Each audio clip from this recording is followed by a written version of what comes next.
Three young girls, a summer camp, a night that would change everything. What began as an adventure under the stars turned into a mystery that still haunts us to this day. This is the story of the Oklahoma Girl Scout murders, a tale of innocence lost and questions that remain unanswered. In June 1977, Camp Scott in Locust Grove, Oklahoma, was alive with the sounds of laughter and joy. Dozens of Girl Scouts had gathered for a week of campfires, crafts, and camaraderie. For Doris Milner, Michele Guse, and Lori Farmer, it was supposed to be a summer they'd never forget. But on the night of June 12th, the unthinkable happened. Under the cover of darkness, the three girls were taken from their tents, vanishing into the shadows of the Oklahoma woods. The next morning, the camp awoke to a nightmare. The girls were found just a short distance from their campsite, their lives tragically cut short. The community was left in shock. How could something so horrific happen in a place meant for joy and safety? The investigation that followed was intense, with authorities combing through every inch of the forest, searching for answers. Suspicion soon fell on Jean Leroy Hart, a local man with a troubled past who had escaped from prison years earlier. Hart had been hiding in the area, and his knowledge of the terrain made him a prime suspect.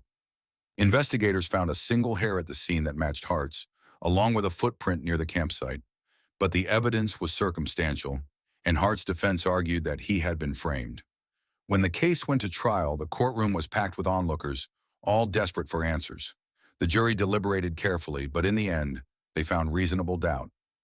Hart was acquitted, leaving the families and the community devastated. The verdict only deepened the mystery. If not Hart, then who? Do you think Jean Leroy Hart was truly responsible, or was someone else behind this tragedy? What do you think happened? Let us know your thoughts in the comments, and don't forget to like this video. After the trial, the case grew colder with each passing year. Hart himself died in prison just 2 years later, while serving time for unrelated charges. With his death, any chance of a confession or new leads seemed to vanish. Camp Scott closed its doors for good, the once bustling campgrounds now silent and overgrown. But the memory of Doris, Michele, and Lori lives on. Their families have never stopped seeking justice, and the case remains open to this day. Over the years, new theories have emerged, some pointing to other suspects, while others suggest the possibility of a stranger passing through the area, yet no definitive answers have been found. Who took these young lives?